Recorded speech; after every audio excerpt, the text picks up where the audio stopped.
Alam memang memberikan pesonanya tersendiri, terlebih bila kita mampu memaknai setiap lekuk yang memberi keunikan. Seperti pesona yang terpampang di salah satu kawasan di Kabupaten Aceh Besar yang bernilai sejarah pula, sekitar 30 km dari kota Banda Aceh. Bila melihat apa yang disuguhkan oleh alam ini, begitu indah dan tanpa bisa dilukiskan dengan kata-kata, masyarakat setempat menyebutnya lokasi ini dengan nama Ujung Kelindo, atau sebagian masyarakat menyebutnya dengan Pantai Tebing Lamre. Lokasi wisata ini berada di Kecamatan Besit Raya, berdekatan dengan lokasi bersejarah Kesultanan Lamuri yang juga menyimpan misteri yang terus diteliti.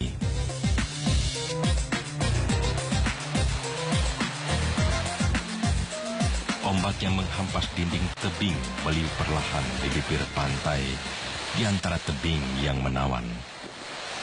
Cengkrama anak manusia memecahkan suasana larut bersama nyanyian alam dengan suara debur ombak yang perlahan.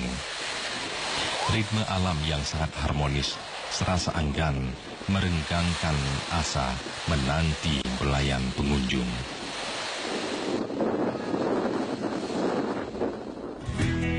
Objek wisata yang satu ini belum banyak yang mengetahui tersembunyi di balik keterbatasan. Lintas jalan dari Banda Aceh hingga ke ujung pintu masuk kawasan Pantai Tebing Lamre sangatlah baik, dengan jalan mulus sepanjang lebih kurang 30 km. Namun memasuki kawasan wisata ini masih apa adanya. Bila tidak pernah ke sini, mungkin kita tidak tahu bahwa ada lokasi yang sangat indah di balik minimnya tanda sebagai lokasi wisata.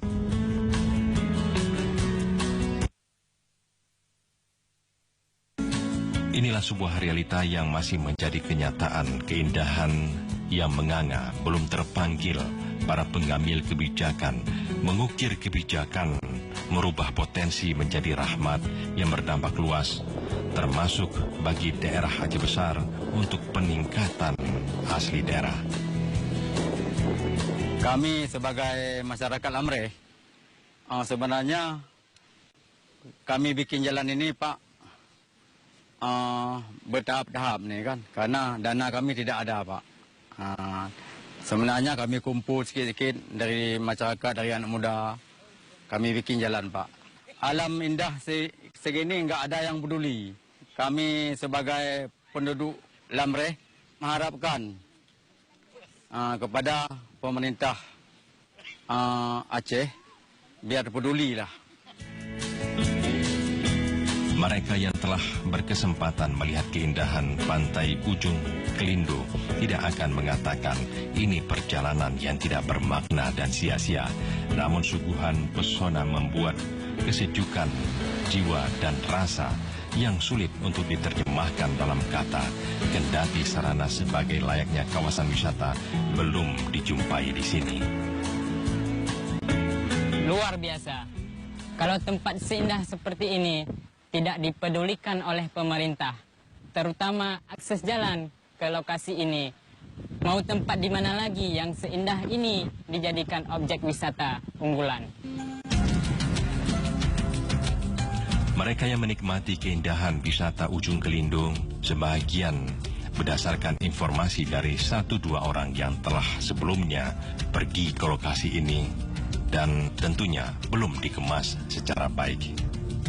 Keindahan yang tersembunyi dan masih memerlukan sentuhan dari pemerintah, khususnya akses jalan masuk yang selama ini masih merupakan jalan ala kadar yang dibuka oleh warga setempat, hanya bisa dilalui bila hujan tidak mengguyur. Lokasi yang penuh dengan cerita masa lalu Aceh yang gemilang seakan tidak tersentuh polesan pembangunan yang belum ada akses jalan yang layak pula. Hamparan yang berada di atas bukit masih menyimpan bukti dan menjadi bahan peneliti, terutama dari para arkeolog baik dalam maupun luar negeri. Batu-batu nisan dengan ukiran khas Aceh menjadi tanda dan isyarat yang masih bisa dijadikan bukti di samping bangunan yang masih tersisa.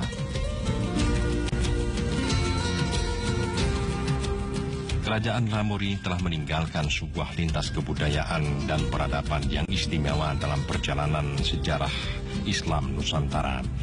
Sebagian hasil kebudayaan yang agung tersebut masih dapat disaksikan hingga saat ini, kendati dalam kondisi yang makin memprihatinkan.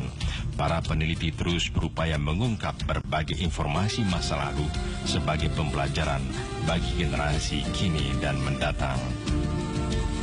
Lokasi sejarah yang sangat apik dan sangat layak bila disandingkan dengan bisnis kepariwisataan.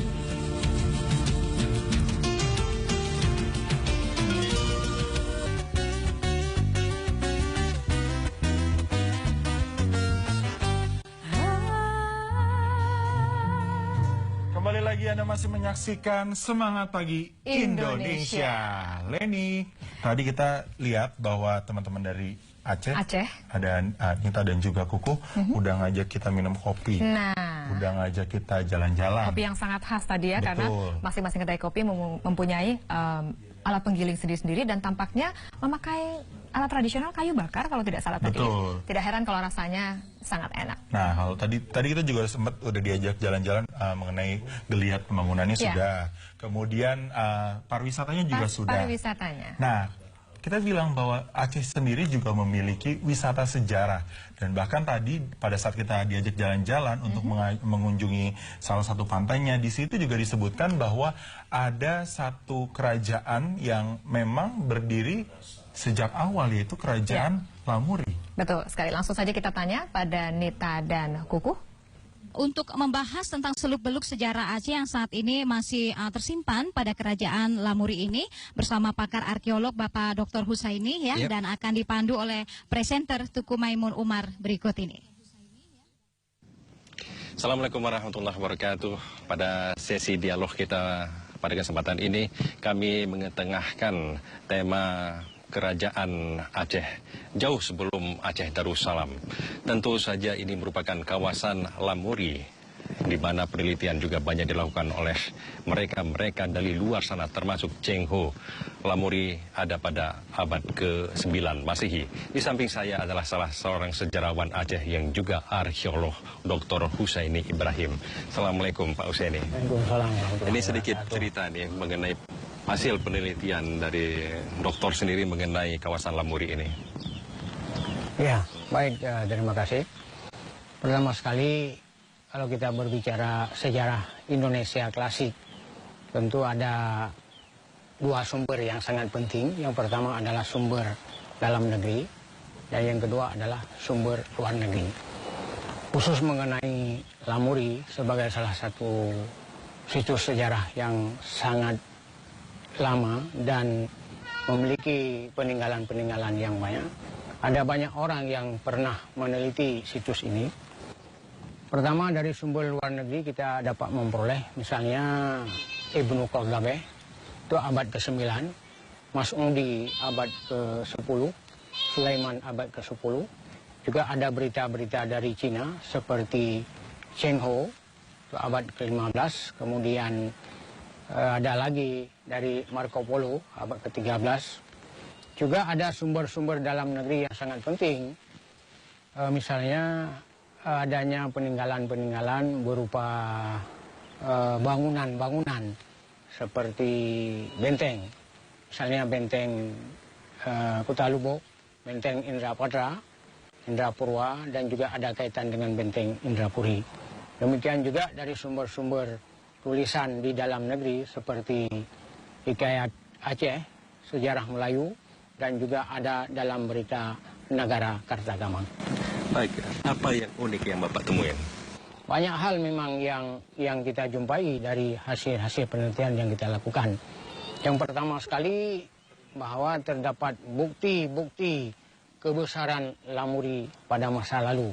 Misalnya dengan ditemukannya benteng-benteng dan batu nisan yang sangat unik. Ini merupakan salah satu peninggalan daripada Raja Lamuri, dan ini kawasan yang sangat tinggi dibandingkan dengan kawasan-kawasan lain yang ada di sekitar Lamuri ini. Menurut penelitian Bapak, ini ada beberapa batu nisan seperti ini yang terdapat di kawasan ini, Pak? Banyak. Dilihat dari tipe batu nisan, ada beberapa tipe batu nisan. Secara garis besar memang ada 3, yaitu bentuk bukren. Ini dapat dikatakan sebagai salah satu bentuk bukren yang memiliki sayap. Kemudian bentuk persegi, itu juga banyak yang dijumpai di sini. Dan juga ada yang model bentuk silindrik. Tapi di antara bentuk-bentuk ini yang paling banyak yang merupakan tipe khas Lamuri ini adalah yang berbentuk pipis. Jadi 4 persegi itu banyak sekali kita jumpai di sini. Ini salah satu model yang ada yang memang terdapat di kawasan yang paling tinggi ini. Baik, dari beberapa penelitian yang Bapak sebutkan tadi seperti abad ke-19 termasuk Cheng Ho dalam beberapa buku-buku mereka, bagaimana dia gambarkan Lamuri itu sendiri, Pak? Cheng Ho selama perjalanannya 7 kali, itu mulai tahun 1405 sampai 1450 sekian, dia pernah singgah di sini. Dan dia pernah menyebutkan bahwa Lamuri ini salah satu tempat yang aman dan cocok dikembangkan untuk kawasan perniagaan. Dan Cheng Ho juga pernah menyebutkan bahwa di sini terdapat paling kurang 1.000 kepala keluarga dengan masyarakat yang hidup aman, dan mayoritas penduduk ini adalah beragama Islam, dan ada rumah yang dibuat dari papan, dan ada tempat-tempat istirahat, ada tempat pengajian, dan juga ada tempat-tempat untuk peternakan binatang-binatang ternak. Baik, ini kan ada beberapa batu nisan yang Bapak teliti. Ini menurut penelitian Bapak sendiri, ini batu nisan yang sudah menggambarkan Islam itu sendiri sekitar abad keberapa sih, Pak? Ya, kalau kita tarik garis ke belakang, memang Lamuri ini pada awalnya sebuah kerajaan yang belum beragama Islam. Ya. Itu sudah lama sekali, jauh sebelum abad ke-8 itu sudah ada sebuah kerajaan yang belum beragama Islam, tetapi awal Islam di sini diperkirakan. Menurut satu catatan secara resmi disebutkan memang abad ke-13, 12, 05 itu raja yang pertama. Tetapi jauh sebelumnya juga ada batu nisan yang menunjukkan bahwa abad ke-9 di sini sudah ada Islam. Jadi Islam sudah bermula di sini. Ada peralihan dari Hindu kepada yang Islam. Ya. Jadi ada semacam evolusi batu nisan yang kita jumpai di sini. Mulai dari bentuk yang mirip dengan Hindu-Buddha, model stupa, sampai kepada nisan-nisan yang sangat kompleks dengan tulisan-tulisan hiasan kaligrafi yang cukup menarik. Baik, jauh sebelum ini berabad-abad yang lalu, seperti Bapak katakan pada abad ke-9 sudah ada peneliti dari luar negeri yang sudah melakukan penelitian di sini, dan tentu saja ini merupakan kawasan yang menarik untuk dikaji dan dipelajari. Ini bagaimana peneliti-peneliti Aceh sendiri dan juga dukungan daripada pemerintah Aceh sendiri, kalaulah ini kita katakan sebagai cagar budaya?